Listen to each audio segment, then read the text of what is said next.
Are we going? Okay, good. Hello, everybody. So this is a midweek chat, right? So it's, what is it? It's 29th of June, Wednesday. So I wanted to go somewhere else today, but you know what? It's windy, and I was looking for a place that would block the southeast wind today, and I think I found a nice place. It's beautiful, right? So this is corn, and the beautiful, it's just the, I saw one orange leaf yesterday on a bike ride, and I thought, oh my gosh, already they're gonna turn, that's those sumacs, they always turn, they lose their green too early, right? So anyway, hey, I had a white sheet with some ideas and a yellow sheet with some ideas, and where's my yellow sheet? I don't know, I think it's still on my desk, but I was disappointed to open my bag and not find the yellow sheet. That had most of the parish kind of news on it. So if you hear a little bit of wind in the trees, but not too much to interfere with hearing. Let's see. One thing I forgot to mention last week, so I am recruiting again for a trip to the Holy Land. I had one scheduled for November 2020. We had to cancel because of COVID. April 2021, we had to cancel because of COVID. February 2022, and we had to cancel because COVID is really heating up there. So I'm really thinking we got a good shot at February 2023. It'll be 2 weeks, and we'll start. It's a little bit different than previous pilgrimages. It's still all the main sites and everything. We're going to start in Israel. We used to start in Jordan and go into Israel. We're going to start in Israel, and you know, Sea of Galilee, Nazareth, and in Jerusalem, Bethlehem, and see some sites that I am looking forward to. All the major ones, of course, but from my sabbatical time there, I want to see the Bethlehem University. Hope we can have mass there and lunch with some of the Christian brothers there that can show us that university. The L'Arche community that makes and sells those sheep. I hope we can go visit them. The people with the disabilities. We'll see how it all works out, but you know, the thrust will be to see the main pilgrim sites. We're not going to skip the Church of the Nativity to go see the Bethlehem University, for example. But anyway, it'll be a great trip. 2 weeks, and we'll end in Jordan. The last 3 nights will be on the Dead Sea at a Dead Sea resort, a Holiday Inn. So never been there. It's the lowest point in the world. In February, it'll be nice and warm, and so look forward to that. Anyway, so let me know. I had 36 people that pretty much hung on, and I've stayed with the pilgrimage even through all the postponements. I can take 12 more than that. I have interest from about 4 more people right now, but so there's plenty of room if anybody's interested. Let me know. I'm working to update the itinerary this week. Okay, so that's a kind of a big deal for me and people that are going. Other parishes, I don't have my list here. So I know there's Pop-Up Vacation Bible School. I know the first one is July 6th. So coming up, you can let Kelly or someone at the office know if you'd like to come. Again, it's for the children 4 o'clock or older. 4 o'clock, 4 years old. I notice when I watch these, sometimes I watch these, I say the wrong thing all the time. So hopefully you can kind of figure out what I'm trying to say. So if not, children who are 4 years old or older is what the target is for those pop-ups. And the first one's July 6th. I think the next one is July 20th, and the last one is August 17th. So from 2 to 4 in the afternoon, a little vacation Bible school. So be nice. Kayak trip. Oh, glad I remembered that. So I thought we had more people signing up because people have come up to me and said, hey, I'm looking forward to the kayak trips. But I think right now, we just have about like 5 definites, and I've heard about 4 or 5 others that are interested. So should be real fun. You can I do not own a kayak, so I'm gonna go up and rent one. You can rent one for the day from where we're going. It's 30 bucks. So, cause we'll rent it as a group. You can get a little group discount, and we'll carpool our way up there. So that's a week from this Sunday. So July 10th, we'll leave church at about noon. Okay, so should be fun. Okay, that's good. So those are a lot of the things in parish news, you know. I always talk about the raffle. I can give that a break, I guess. We'll keep selling those tickets after Mass. Got a bunch of baptisms coming up this summer. It's lovely. where again, I'm asking that people do them during Mass, which just makes sense to me. I tell them, and I think it makes sense to people too. There's an occasional situation that merits an exception to that, but we learn a lot about the meaning of baptism, but one of the very primary meanings is it's an initiation into the people of God. You're becoming part of God's people, part of the church. And so if you're going to be initiated into the people of God, it makes sense to me that the people of God are there, right? So that's why we do that. Yeah, I was going to say something else. I lost track. So the kayak, the baptisms. When I said I'll give the raffle a break, I was going to talk, script. So just once in a while, I like to push script. I think a lot of you know what it is. A lot of you just probably don't and figure it's not that important. And it's not crucial, but it's... So script is, for example, I buy my gasoline in town with a script card. And it's a gift card. It could be from Quick Trip, Holiday. I don't mean to leave anyone out, but there's different gas stations. Grocery, Festival, Woodman's, I don't mean to leave Hy-Vee. I don't mean to leave anyone out that we sell it, but businesses that agree. So we buy them. So this is a Regis Catholic Schools plus a St. James benefit. So for example, when I buy a $100 festival or a holiday gas card, it depends what the agreement is with the merchant, but for holiday gas, you get a 10% back. You don't as an individual, I don't. So I pay $100 for my holiday gift card, and it's worth $100. So I don't lose any money, I don't make any money. It takes a little time, a little effort, stick it in my wallet. But they're acquired by Regis Catholic Schools in the area parishes for 90 bucks. So we make 10 bucks on each $100 card we sell, the profit margin for a grocery store is much less. So I think there's like a 3%, we pay $97 for a $100 card for one of the grocery stores. So, but, those are things that most people need and buy. And so it's a good thing. And the holiday in particular, these gas price days is a real, we go through a lot of money on gas, a lot of us. And why not just give 10% of that back to Regis Catholic Schools and St. James. So when you fill out the form, the thing is, it says like St. Mary, St. James. There's little, if you don't check anything, then 100% goes to Regis Catholic Schools. If you put 100% by St. James, it might sound a little confusing, but it means 100% of 50%. So basically, always 50% will go to Regis Catholic Schools. It'll be 100% if you don't make anything. I always put 100% St. James, and then then $5 of 100 would go to St. James and $5 would go to Regis. It's a simple thing, and I just think these days when gas is so expensive, why not get the word out there that it's, and we sell that after Mass every weekend. So thanks to our volunteers who do that. Okay, so not real exciting news, but something I just wish people knew more, because it doesn't cost anything and it helps. What other parish kind of things are going on? It's summer, so capital campaign is pretty much over. You're certainly welcome to pledge if you've been kind of thinking about that. And now, since we've gone over our target, 80% of what is collected beyond our target will stay at St. James, and 20% will go to the diocesan needs. Formerly it was 65% in the parish, 35% diocese. So that's good, and thanks so much for everybody for going through that with me and everyone else in the parish. And I know it made some of the masses kind of long, and we had a great team of volunteers. Oops, I knocked the tree here. So anyway, so that's pretty much over. So we're happy with that. Today is the feast of Saints Peter and Paul. Last week, if you tuned in, I talked about Saints Peter and Paul. I had a little icon, a drawing of them embracing. Talked about how they probably didn't really even like each other because they disagreed on some key issues.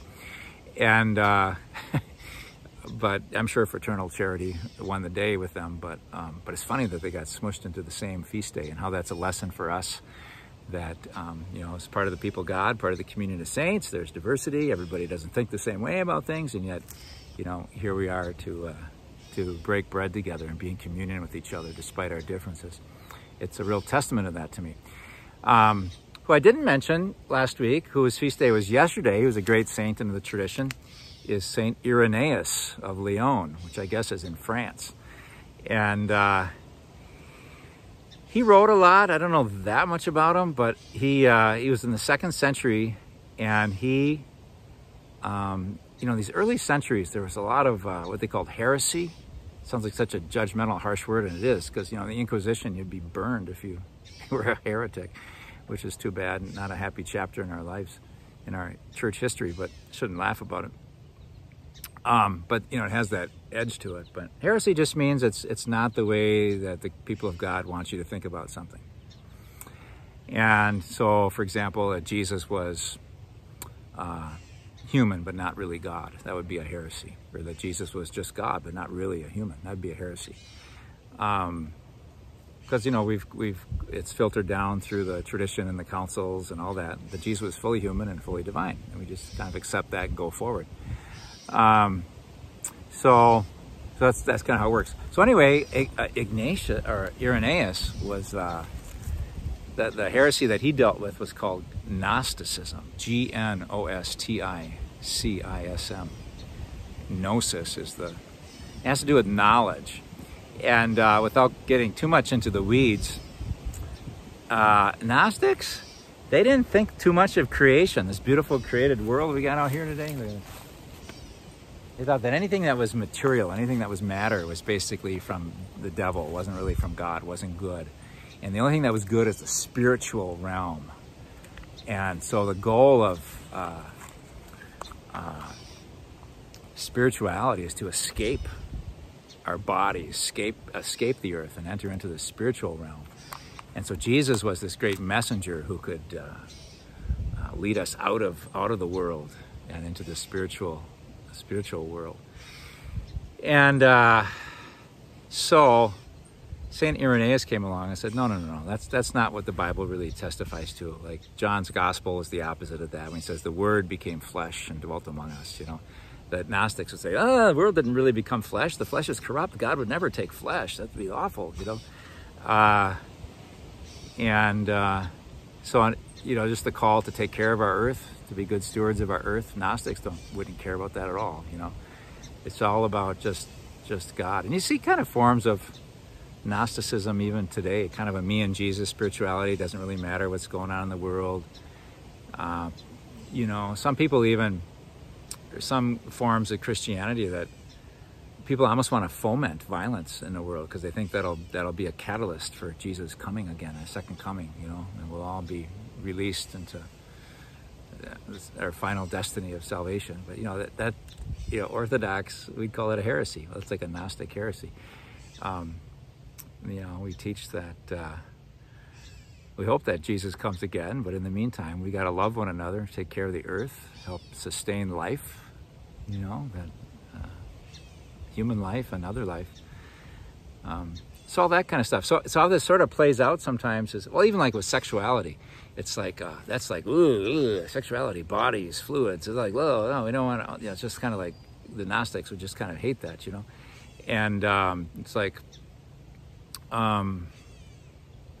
so there's some of these gospels that were written, I don't know if you know, but we have the 4 gospels that were judged to be trustworthy, to lead us to saving knowledge of Jesus Christ and therefore of God, whom he is and represents and is his, you know, shows us the way to eternal life. That's why the 4 were there. Not even necessarily because they're exactly historically accurate or anything, but there's some of that too, that they're more ancient, you know. But it's just that the church has judged that those are trustworthy documents to help us to know the saving life of Jesus Christ. Matthew, Mark, Luke, and John. So there's the Gospel of Thomas. It's pretty interesting. You know, there's the Gospel of Peter, the Gospel of Mary Magdalene, the Gospel of the Signs. There's a lot of these Gospels out there, and a lot of them come from this Gnostic strain of thinking, you know, so they're written pretty well beyond the time of Jesus, and they're written by people who have these kind of different assumptions about life and spirituality and what it's for. And so at the end of the Gospel of Thomas, for example,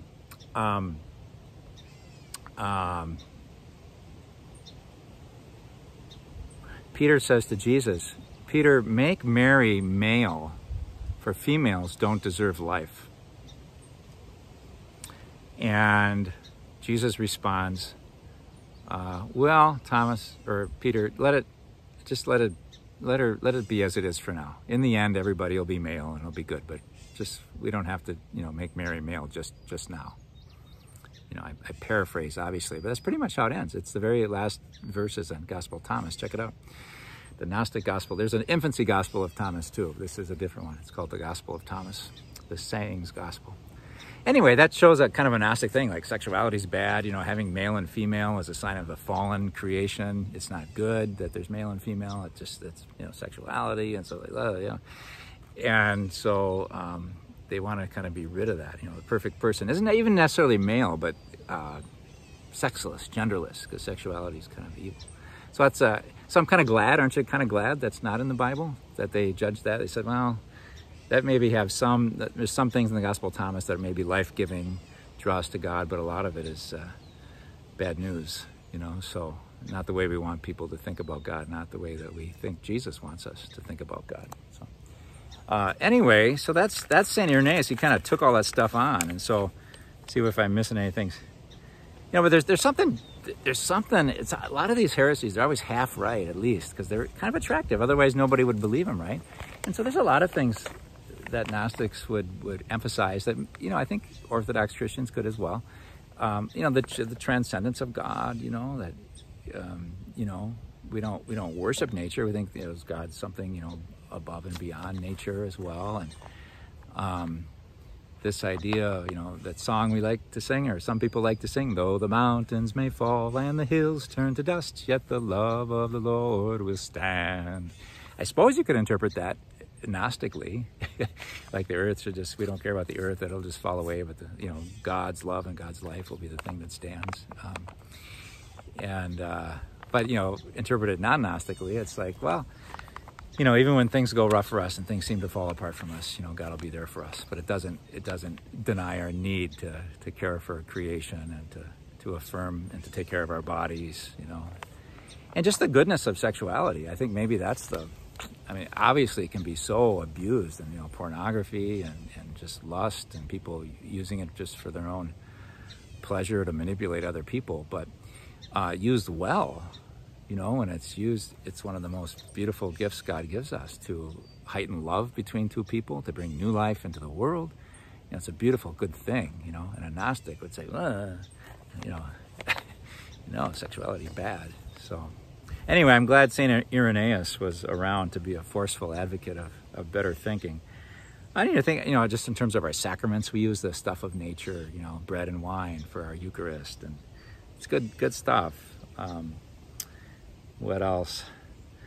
Besides that example from the Gnostic Gospel about make merry male, there's other stuff. Jesus doesn't really die.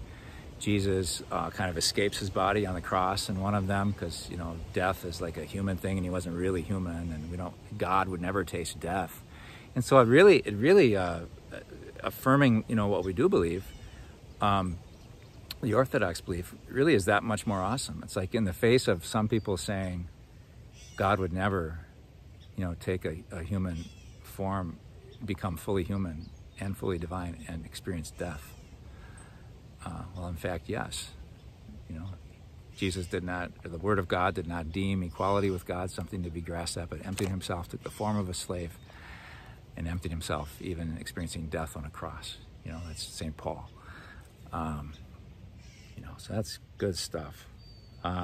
We experience God through our bodies. We experience God through this beautiful nature.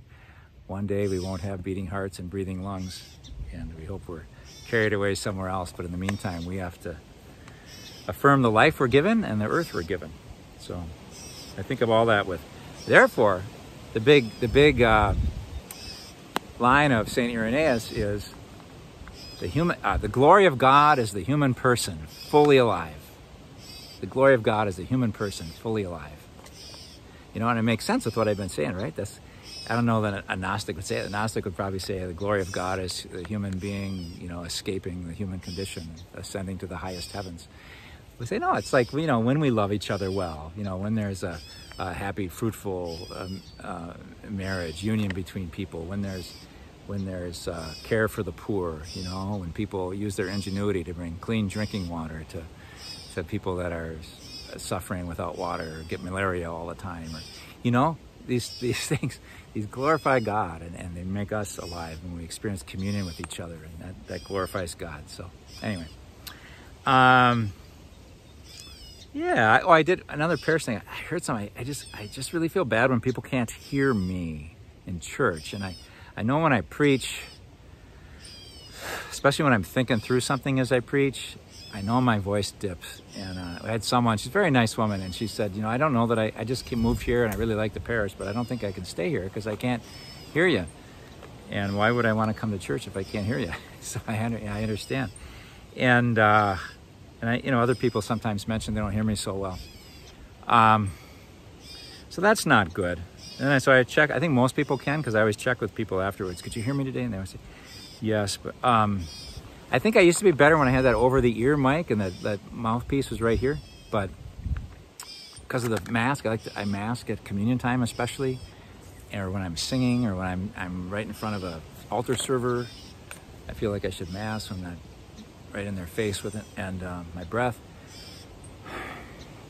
So I don't know, I might try to go back to the over-the-ear mic when I'm preaching. I could preach from the pulpit, but I feel like there's a certain intimacy with preaching that's not there if I'm in the pulpit, but I don't know. Anyway, so I'm going to work on that. I hate to lose people because they don't hear me, you know.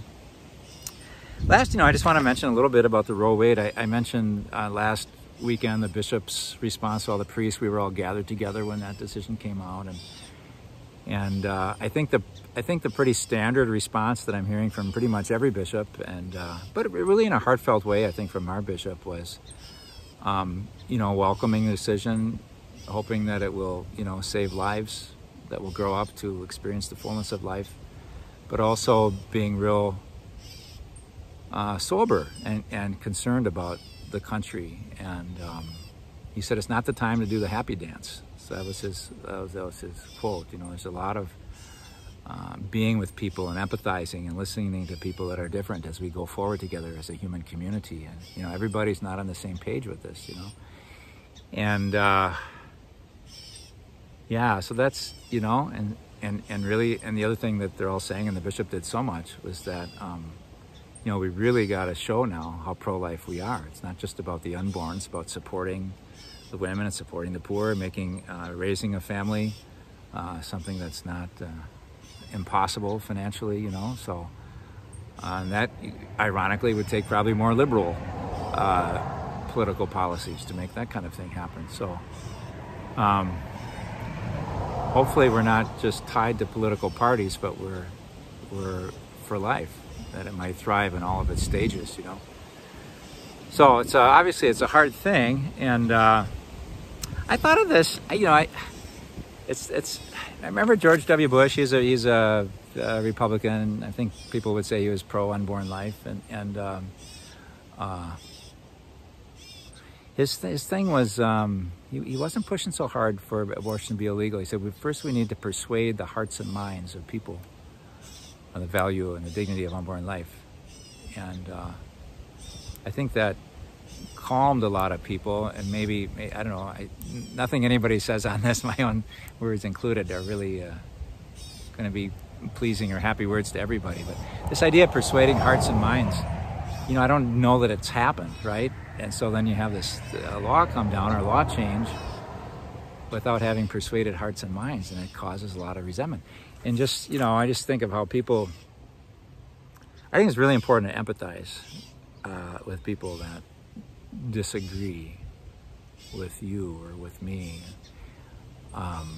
wherever you are on it, you know what, and to be able to talk. And it's hard. I was talking with someone this morning. They got a very nice group of friends. I think they're all women, and they meet regularly, and said, usually we're just so in sync with each other and stuff, and it's just, everybody's different on this issue, and it's hard to kind of talk through it, you know. I said, yeah. I thought of a when I was out riding my bike out here today, I kept coming, sometimes God is good and reveals to me something I should maybe mention in the chat or something. And it's something I regret now. And it's just a little piece of this whole situation. I don't mean to make it like this parable to explain everything about the abortion debate and the legal proceedings. But so when I was at Stout Campus Ministry, when I was new, like 1997, I got there and it always felt a little, you know, I came out of UW Eau Claire and I went to Stout. It always felt a little like the house. It felt kind of like a clubhouse, or like a, I don't mean to insult anybody here, but it always felt a little bit like a clubhouse or like a junior high youth ministry room or something. And I'm thinking, we're university students here. Should, you know. And so there was this, like when you'd walk in, there'd be all this kind of the people, when they come to the ministry, they were invited to put their hands in paint and put their handprints on the wall. And for me anyway, it made an impression of like kind of adolescent or childish, but I'm not saying it was. But I think for people that did it, they'd often walk in and say, well, you know, there's my hand. You know, I remember when I put my hand there. It's meaningful, right? But, you know, I was young and probably arrogant, and I just thought, I don't like this. And but it was a co-thing. It was a Lutheran Catholic thing. And then the Lutheran pastor left, and there was like 3 months when they had no pastor. And honestly, I'm not quite, but almost like in the dark of night, I came in with some paint, and others helped, and we painted over that. And I thought it looked very nice. And we put a nice icon of Christ's blessing, and to me it looked a lot classier. And in part of my background, my head, I thought, well, you know, college students, they come and go. People that'll be, you know, unhappy with this, they'll graduate in a year or two, and you know, at least we'll have a good, you know, adult feeling to the center when you walk in the main door, instead of like a youth room from junior high. So again, I'm not proud of this. I'm just explaining what happened. So that's what I did. And you know, you can always find some people that agree with you, you know, or as maybe good at persuading a few people. So it's not like I did it alone, but I kind of find like-minded people, and you do the deed, and you kind of paint over the other stuff. Well, you know, the school starts then. This was in the summer. So then school starts again. And obviously, you know, especially the Lutheran community students come, and they're like, what happened to our handprints? You know, so, you know, we painted over them.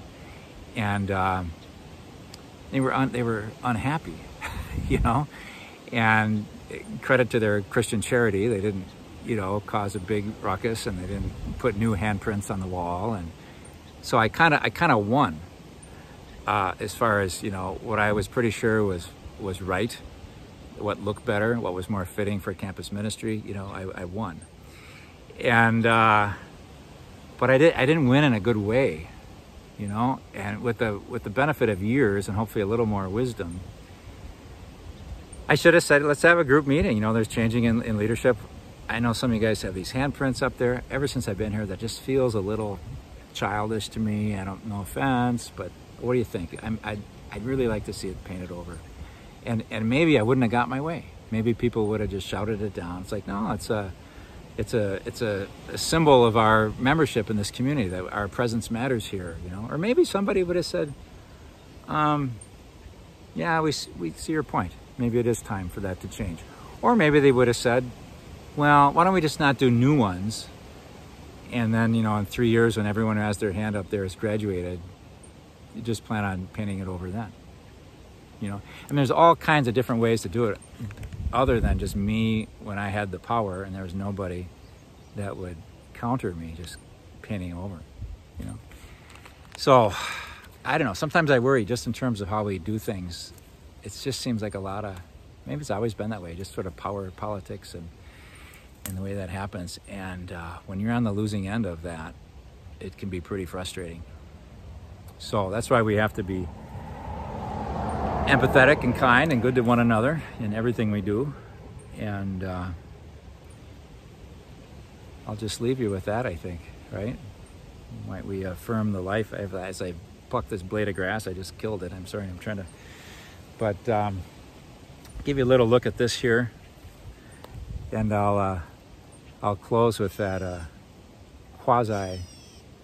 quasi-Gnostic song. It's not really Gnostic, but from that psalm, okay?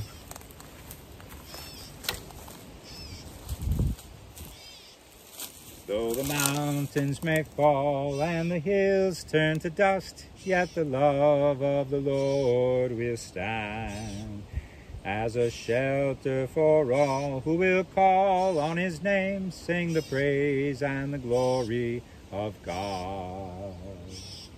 Could the Lord ever leave you? Could the Lord forget his love? Though a mother forsake her child, he will not abandon you. Though the mountains may fall and the hills turn to dust, yet the love of the Lord will stand as a shelter for all who will call on his name, sing the praise and the glory of God.